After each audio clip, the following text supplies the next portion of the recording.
السلام علیکم، میں ہوں نادیہ سحر اسلامک ڈائری سے آپ سب کو خوش آمدید کہتی ہوں۔ میں امید کرتی ہوں آپ سب خیریت سے ہوں گے اور روز کی طرح میری ویڈیوز لائک کر رہے ہوں گے۔ آج ہم ذکر کریں گے ہجرت کے دوسرے سال کا، تو چلیں شروع کرتے ہیں۔ بسم اللہ الرحمن الرحیم۔ سن 1 ہجری کی طرح 2 ہجری میں بھی بہت سے اہم واقعات وقوع پذیر ہوئے، جن میں سے چند بڑے واقعات یہ ہیں۔ قبلہ کی تبدیلی۔ جب تک حضور صلی اللہ علیہ وآلہ وسلم مکہ میں رہے، خانہ کعبہ کی طرف منہ کر کے نماز پڑھتے رہے، مگر ہجرت کے بعد جب آپ مدینہ منورہ تشریف لائے تو اللہ تعالیٰ کا یہ حکم ہوا کہ آپ اپنی نمازوں میں بیت المقدس کو اپنا قبلہ بنائیں۔ چنانچہ آپ 16 یا 17 مہینے تک بیت المقدس کی طرف رخ کر کے نماز پڑھتے رہے، مگر آپ کے دل کی تمنا یہی تھی کہ کعبہ ہی کو قبلہ بنایا جائے۔ چنانچہ آپ اکثر آسمان کی طرف چہرہ اٹھا کر اس کے لیے وحی الہی کا انتظار فرماتے رہے، یہاں تک کہ ایک دن اللہ تعالیٰ نے اپنے حبیب صلی اللہ علیہ وآلہ وسلم کی قلبی آرزو پوری فرمانے کے لیے قرآن کی یہ آیت نازل فرمائی۔ ہم دیکھ رہے ہیں بار بار آپ کا آسمان کی طرف منہ کرنا، تو ہم ضرور آپ کو پھیر دیں گے اس قبلے کی طرف جس میں آپ کی خوشی ہے، تو ابھی آپ پھیر دیجئے اپنا چہرہ مسجد حرام کی طرف۔ چنانچہ حضور اقدس صلی اللہ علیہ وآلہ وسلم قبیلہ بنی سلمہ کی مسجد میں نماز ظہر پڑھا رہے تھے کہ حالت نماز ہی میں یہ وحی نازل ہوئی، اور نماز ہی میں آپ نے بیت المقدس سے مڑ کر خانہ کعبہ کی طرف اپنا چہرہ کر لیا، اور تمام مقتدیوں نے بھی آپ کی پیروی کی۔ اس مسجد کی جہاں یہ واقعہ پیش آیا مسجد القبلتین کہتے ہیں، اور آج بھی یہ تاریخی مسجد زیارت گاہ خواص و عام ہے،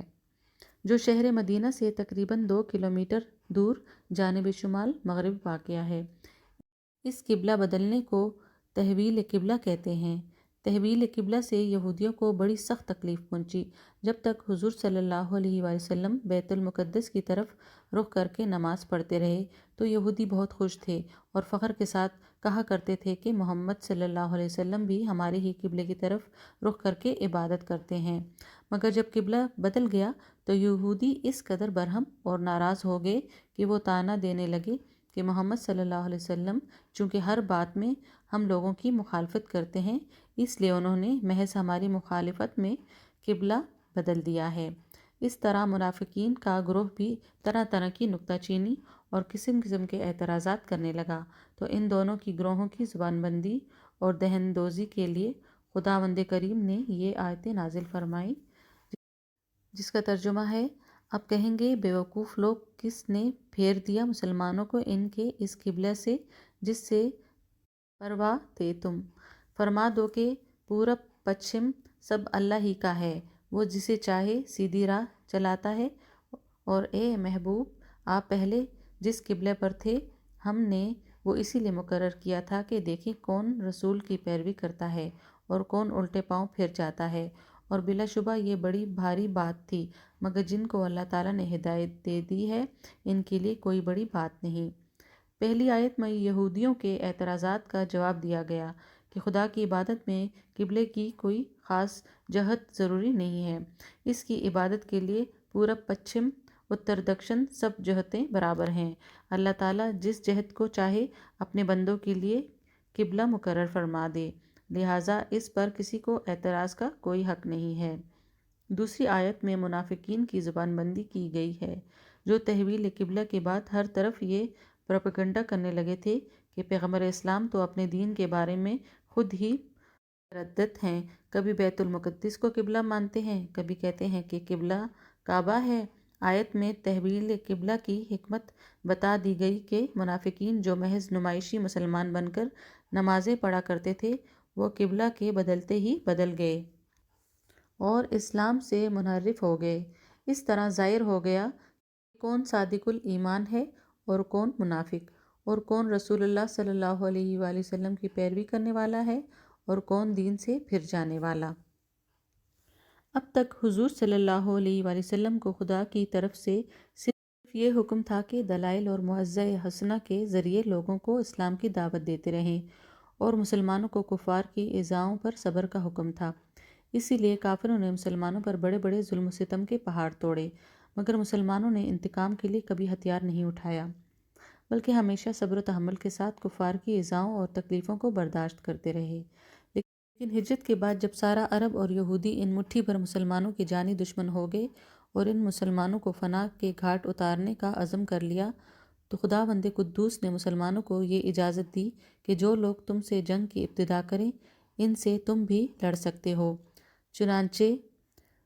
12 صفر 2 ہجری تاریخ اسلام میں وہ یادگار دن ہے جس میں خداوند عالم نے مسلمانوں کو کفار کے مقابلے میں تلوار اٹھانے کی اجازت دی اور یہ آیت نازل فرمائی، جن سے لڑائی کی جاتی ہے ان کو بھی اب لڑنے کی اجازت دی جاتی ہے، کیونکہ وہ مسلمان مظلوم ہیں اور خدا ان کی مدد پر یقیناً قادر ہے۔ حضرت امام بن شہاب زہری رحمۃ اللہ علیہ کا قول ہے کہ جہاد کی اجازت کے بارے میں یہی وہ آیت ہے جو سب سے پہلے نازل ہوئی، مگر تفسیر ابن جریر میں یہ ہے کہ جہاد کے بارے میں سب سے پہلے جو آیت اتری وہ یہ ہے، خدا کی راہ میں ان لوگوں سے لڑو جو تم لوگوں سے لڑتے ہیں۔ بہرحال 2 ہجری میں مسلمانوں کو خداوند تعالیٰ نے کفار سے لڑنے کی اجازت دے دی، مگر ابتدا میں یہ اجازت مشروط تھی، یعنی صرف انہی کافروں سے جنگ کرنے کی اجازت تھی جو مسلمانوں پر حملہ کریں۔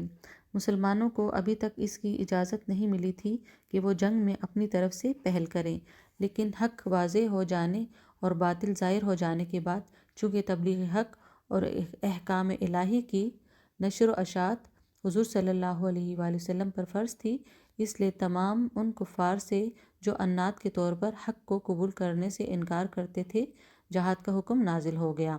خواہ وہ مسلمانوں سے لڑنے میں پہل کریں یا نہ کریں، کیونکہ حق کے ظاہر ہو جانے کے بعد حق کو قبول کرنے کے لیے مجبور کرنا اور باطل کو جبراً ترک کرانا یہ عین حکمت اور بنی نوع انسان کی صلاح و فلاح کے لیے انتہائی ضروری تھا۔ بہرحال اس میں کوئی شک نہیں کہ ہجرت کے بعد جتنی لڑائیاں بھی ہوئیں، اگر پورے ماحول کو گہری نگاہ سے بغور دیکھا جائے تو یہی ظاہر ہوتا ہے کہ یہ سب لڑائیاں کفار کی طرف سے مسلمانوں کے سر پر مسلط کی گئیں اور غریب مسلمان بدرجہ مجبوراً تلوار اٹھانے پر مجبور ہوئے۔ ان لڑائیوں کا ذکر انشاءاللہ میں کل کے ایپیسوڈ میں کروں گی، تو میں امید کرتی ہوں کہ میرا آج کا ایپیسوڈ آپ کو پسند آیا ہوگا، تو میری ویڈیو کو لائک کریں، شیئر کریں اور سبسکرائب کریں میرے چینل کو۔ اپنا بہت خیال رکھیے گا، آپ سب کا بہت بہت شکریہ۔ اللہ حافظ۔